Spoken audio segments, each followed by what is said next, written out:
시청자 여러분 안녕하십니까, 이영풍TV입니다. 감사원이 방심위에 대한 감사 결과를 발표했는데 아주 충격적인 내용이 나왔습니다. 무슨 소리냐면요, 이 국정원이 방심위에 대해서 이러한 이적 활동이나 또는 이적 표현물이 있을 수 있으니 이걸 빨리 심사해서 삭제하든지 보류하든지 어떤 결정을 내려주면 좋겠다, 이런 공문을 보냈는데, 방심위 직원 2명이 이걸 뭉개고 있다가 결국 감사원의 감사에 적발이 됐습니다. 자, 그 내용이 뭔지 좀 살펴보겠습니다. 지금 그러니까 민노총이 반미 활동과 관련해서 북한 단체로부터 받은 글이 있어요. 이걸 민노총 홈페이지에 올렸어요.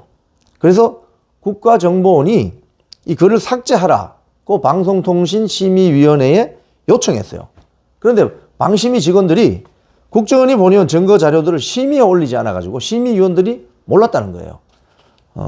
그래서 그 이후에 심의위원들은 약간 국정원 자료보다 허술한 경찰청 자료를 받아가지고 증거 불충분이다, 이래서 해당 글에 대한 삭제 요청을 기각을 했어요.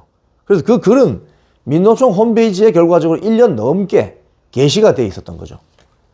어떻게 이런 일이 있을지 모르겠습니다.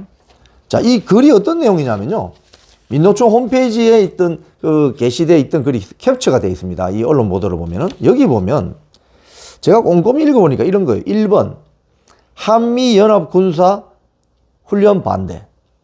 2번, 남북노동자 결의대회. 1번, 한미일 군사협력 반대. 자, 대충 세 가지입니다. 1번은 한미 군사훈련 반대. 그리고 2번은 한미일 군사협력 반대. 3번은 남북노동자 단결대회.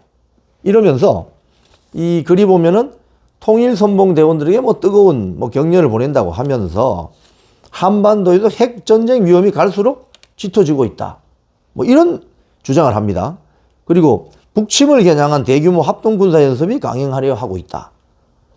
이 땅은 미국의 전쟁기지가 아니다. 전쟁 무기 반대, 한미연합 군사 연습 반대, 이런 내용들이 민노총 홈페이지에 올라가 있었다는 거예요. 1년 넘게. 자, 여기 보면 이 주장도 상당히 문제가 있죠. 핵전쟁 위협이 갈수록 짙어지고 있는 이유가 뭐죠? 북한이 핵을 갖고 있기 때문이죠. 우리 대한민국은 핵이 없습니다. 전술핵, 그러니까 90년 초까지 있던 전술핵, 미군의 전술핵은 다 철수해버렸어요. 왜? 우리가 NPT 핵 확산 방지 조약에 가입했잖아요. 그래서 우리 대한민국 정부는 그 약속을 지키고 있습니다. 국제적인 협약, 약속을 지키고 있어요.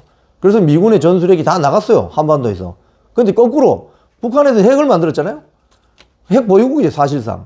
그러면서 핵전쟁 위험이 왜 갈수록 짙어지죠? 우리가 핵을 갖고 있나? 대한민국은 핵이 없는데.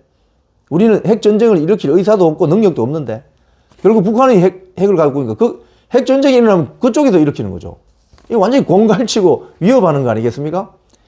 자, 그런데 이 글은 말이죠, 2022년 8월 달에 이 글이 올라와 있는데, 이 방심위에 감사원이 실시한 방심위에 대한 감사 보고서에 따르면은 2022년 12월에요.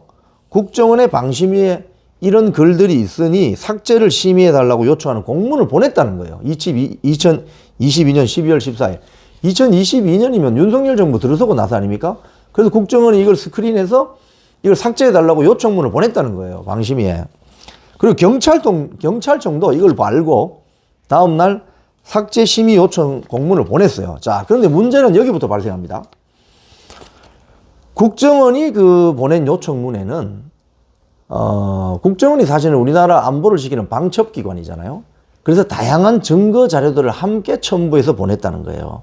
즉, 노동단체라는, 여기 이 글을 쓴 노동단체라는 북한의 조선직업총동맹중앙위원회가 실제로는 어떤 단체인지 설명하는 자료, 또 민노총이 올린 글의 어떤 부분이 국가보안법상 이적 표현물에 해당하는지를 기존의 법원으로부터 그 이적 표현물로 판결받은 어떤 그런 글, 분석한 자료, 이런 걸 첨부해서 보냈다는 거예요.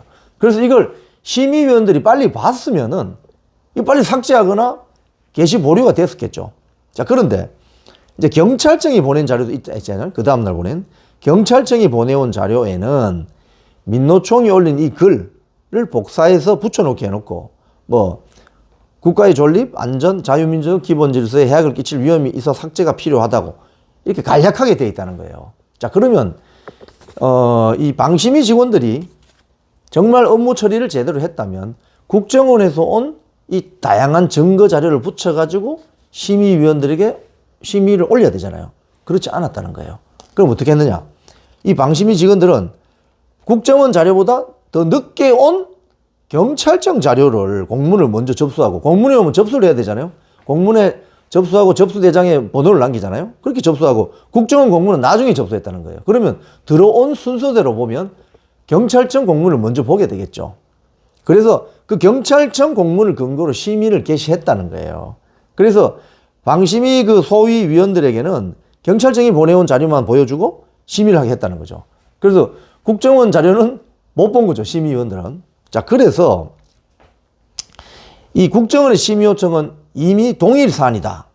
경찰청의 심의 요청과 동일 사안이다. 이래서 심의가 진행되고 있다며 자동으로 각하 처리가 됐다는 거예요. 이런 일이 있을까요? 자, 방심위 직원들은 국정원이 제출한 그 증거 자료가 있다는 걸 알면서도 경찰청에 보안 자료를 내라고 또 했다는 거예요. 그래서 경찰청이 자료를 추가로 내놓지 않자 방심위 직원들은 2023년 2월 20일 날 열린 통신소위에서 경찰청 심의 요청건을 다시 올리면서 심의위원들에게 국정원 자료는 보여주지 않았다는 거예요. 그래서 그 통신소위가 이거 증거 불충분이다.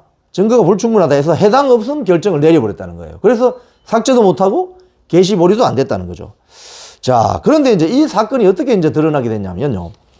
국정원이 다시 지난해 9월에 재심의 요청을 내면서 이게 심의 대상이 돼버린 거죠. 예. 그렇게 돼서 훨씬 이제 그 사건이 일어난 7개월 뒤에 이제 심의가 들어가게 된 거죠.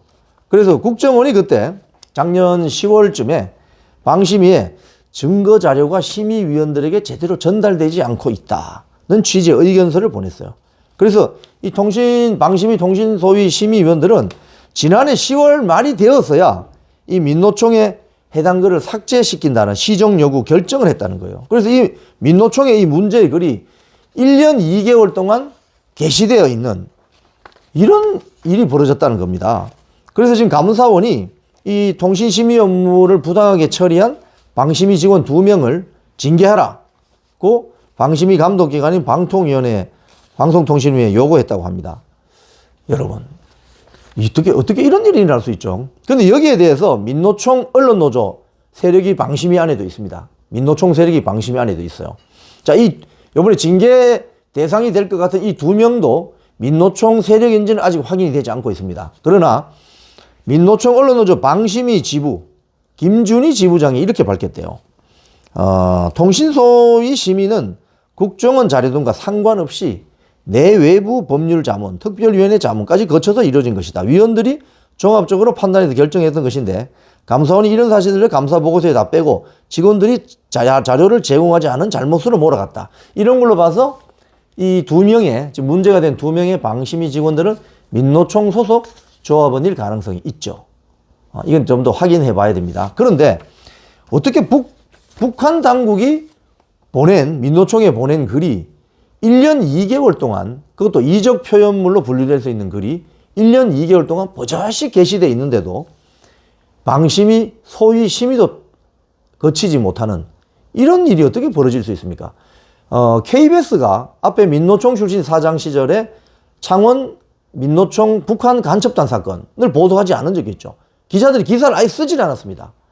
이걸로 봐서는 뭔가 수상합니다. 이 방심위 내부에 또는 언론사 내부에 어떤 북한 당국에 동조하는 세력이 있는 거 아닌가, 이런 의심까지 나올 지경이죠. 지금까지 이영풍TV였습니다.